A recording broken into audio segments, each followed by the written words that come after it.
Hi, my name's Nick Broughton, and I'm a Randomfish. Hit that subscribe button and let's all be random fishes together, shall we? So, I've decided to do an extra video because I was watching this series on YouTube and I felt like I needed to talk about it because it is kind of brilliant in its own way, and also the creator was saying that he wanted to hear people's thoughts on it, so I figured why not just put my thoughts out there on camera and just talk about it myself. Walter Benasiak, or Awesome Walter as his YouTube handle is called, is part of a content creator on YouTube who also works for the likes of Channel Awesome, where he has done, above other things, the briefly lived and very cool Awesome Comics Top 5, where he fought against a guy in a dinosaur mask by becoming a Power Ranger, to a mix of the Terminator theme and Go-Go Power Rangers, which frankly is one of the most awesome combos of 90s I think I've ever seen in my entire life. Yes, I do mean that 100%. And he's also been a part of Fanscription, the latest thing that he's now a part of, alongside Rob Walker on Channel Awesome. So if you want to check out more of his stuff like that, then do check out his actual channel itself, the Awesome Walter channel.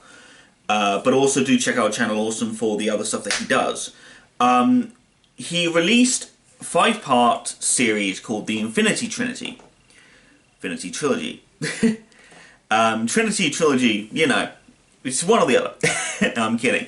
It is the trilogy, I believe. The Infinity Trinity is a 5-part miniseries, if you will, much like a comic, where 3 best friends are attempting to defeat a crime boss of sorts.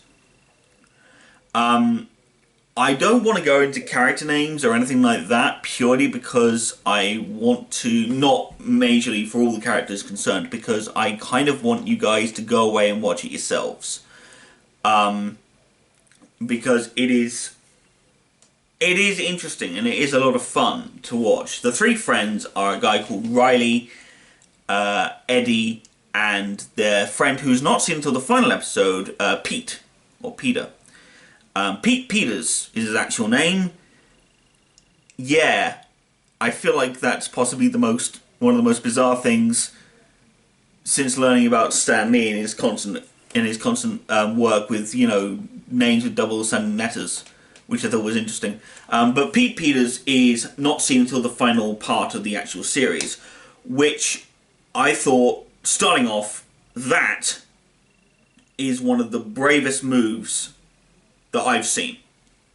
Not just because of certain aspects of filmmaking or the idea of casting, but simply because for a while, at least in those first couple of episodes anyway, I began to think that they were going to treat Peter, or Pete, like Maris from Frasier or Norm's wife from Cheers, simply because you don't see him on screen. And it's an interesting one. And when he finally did emerge on the 5th episode, it's a gamble because you never know what Pete's actually going to look like, and you will have built up an image of him in your own head as to who he could have potentially been. But honestly, I hadn't done that. And that to me is one of the best things about this. There are no expectations. You hold no real expectations for the way a character looks or the way a character is portrayed, because this, while not exactly a brand new concept idea for plot, it is well executed, and the characters are all very likable and they're all very realistic, which obviously is going to be more true now for someone who makes something on YouTube, because if I'm going to be absolutely honest with you, I kind of see YouTube as this place where people who don't look like you would in a movie script set kind of appear now, and we are different. We don't look like those kind of people. We look good, yes, don't get me wrong, but we're not 100% exactly like a movie star. So it's always fun to see those kind of things appear, especially in something of this caliber. One of the things that Walter said at the start of the very first episode was that he was aware of the quality difference over the 5 episodes of the actual series, and honestly, I'm not going to say that the quality gets better with time. Because, again, when a show is really good in any aspect, it sucks you in no matter its quality. And something that I've spoken of in the past is my obsession with the three things that a film needs, and if it has one that's powerful enough, it can overtake the other stuff. Plot and character, I feel, are one of the most important things ever in a film or in a show, because it can, for lack of any other better terminology, it can 100% overpower anything in terms of cinematography or camera work or look or anything of that nature. Because if the plot and characters are decent enough, you don't have to worry about how it looks, which I think is a brilliant thing for anybody. But I'm going to go now into what the actual plot is, because the plot is actually kind of fun. Riley, the main character, ends up going back home after something in the very first episode, and he has a birthday party thrown for him that's not actually a birthday party, by his friend Eddie, who is played by Walter Benasiak, who, apart from acting in this, also wrote it, directed it, and produced it, I do believe. I think he edited it a little bit as well. If I'm wrong, please tell me in the comments below. I do want to give credit to the right people here.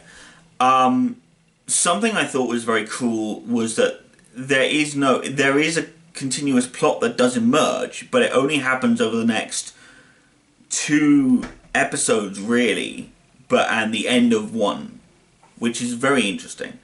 The story kind of goes that Eddie has a brother that he's never spoken of who appears out of nowhere and offers him a job working for him in his restaurant, which is very cool.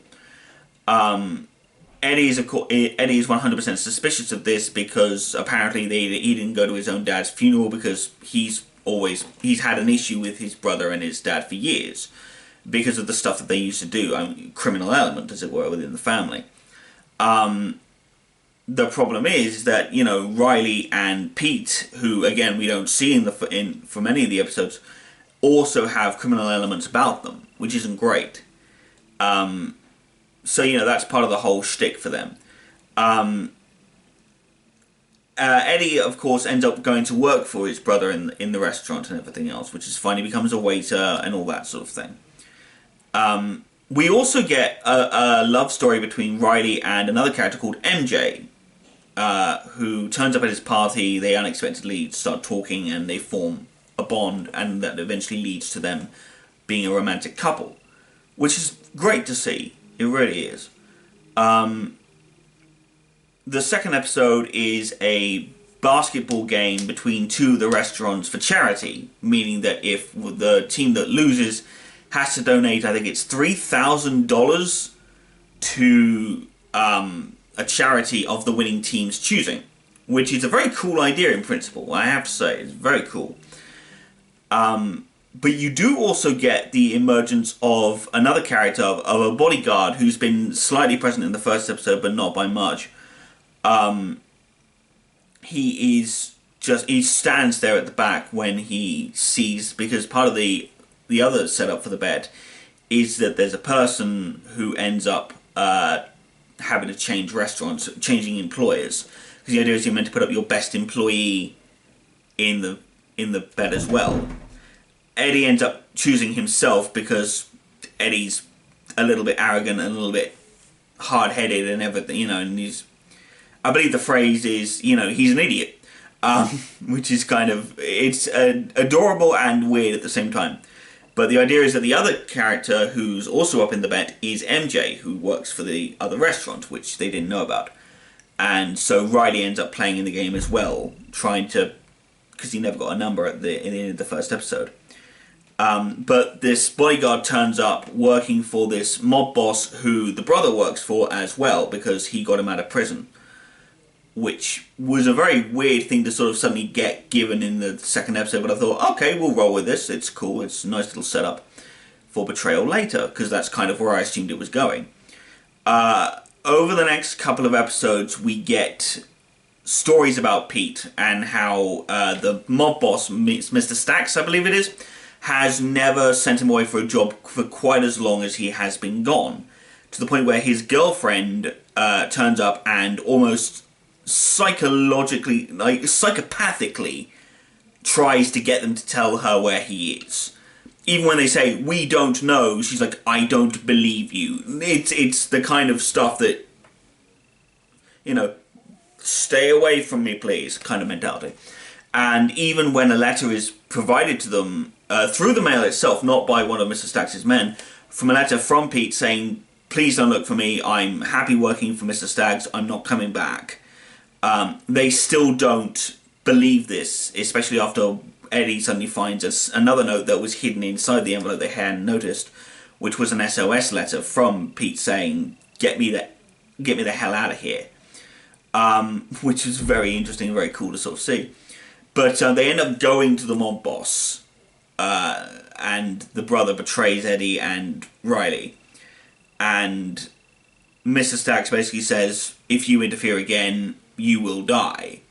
And they've even taken MJ as collateral in order to sort of make sure that they don't do anything to stop the fact that Pete is now working for Mr. Staggs permanently. And when they find out why he's working for Mr. Staggs permanently, turns out he's marrying Staggs' sister. So they, of course, in the 5th and final episode, tried to break up a wedding. Interesting concept. And this is where you can really tell that Walter started working for Channel Awesome, because that's when all of the Channel Awesome people sort of start turning up. There's an appearance from Rob Walker in there. There's an appearance from Doug Walker, who ends up playing a priest, which is hilarious to watch, by the way. Tamara Chambers, who's also on Nostalgia Critic, has turned up in this. Malcolm Ray turns up in this as well. It's a whole, and Jim Jarose. If I can't say your last name right, I do apologise. But the guy, one of the guys who works in Channel Awesome for the costume design, who's hilarious in his own right. He even plays the Jared Leto Joker in sketches on Nostalgia Critic. If nothing else, watch them for him, because he is brilliant. They are all brilliant, but when he's in character, especially when he's playing Joker, Jared Leto Joker, it's a laugh riot, because he really just sort of gets down the weirdness of Jared Leto, which I think is brilliant. But yeah, that's basically the plot. They stop a wedding and they try to break up a mob boss, and there's undercover cops, there's hitmen, there's Krampus in an episode.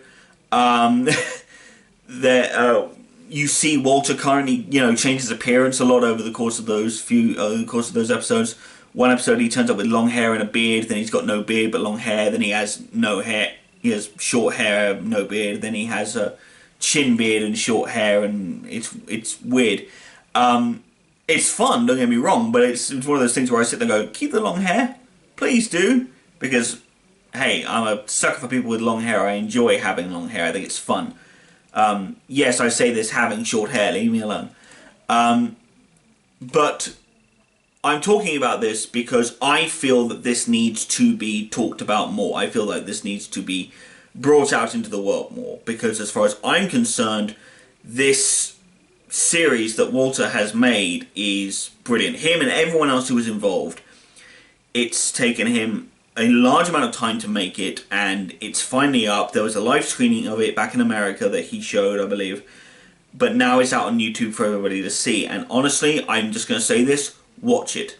Watch it as many times as you can, laugh with it, enjoy it, comment about it, talk about it, do whatever you feel like you have to. But for me, I had to get my feelings up on this camera, because honestly, and I'm going to say this with all my heart, I love watching stuff like this on YouTube. I love watching people who are able to make these things properly. Now, unfortunately, I do not have either the resources, the time, although I have significantly more time at the moment with my injury being what it is, and in many ways the connections nowadays to really pull off something of that level anymore. I want to, and I'm planning to within the next few years. But at this point, in this current time frame, I do not possess anything like that. And watching something like Walter doing what he's done on this with this series, has really revived my wanting for this, and I am going to start sort of pushing myself a lot more again. I am writing something currently, which I am hoping to sort of get out there in the real world. If you've seen my Instagram account, you'll see what I've done with that. But please, like I said, go on the Awesome Walter channel. Just subscribe to Awesome Walter, and just look at what he's done, because he's amazing. Also, please, if you haven't already, subscribe to this channel. Please like this video. Please leave a comment if there's a favourite part or a favourite scene in this that you've always enjoyed. And just watch it over and over and over again, because that's what I'm going to do. Because honestly, there is nothing that makes me happier than seeing a creative's vision come to life who isn't motivated by studio greed or something that's just not well executed. To watch something that is not daring or brand new, but to watch something that's done well and with heart and with love, and I really do mean that with every inch of me, I do find that a lot of fun. So check it out. Check out Awesome Walter's channel, and subscribe to him. Subscribe to this channel. Randomfish out.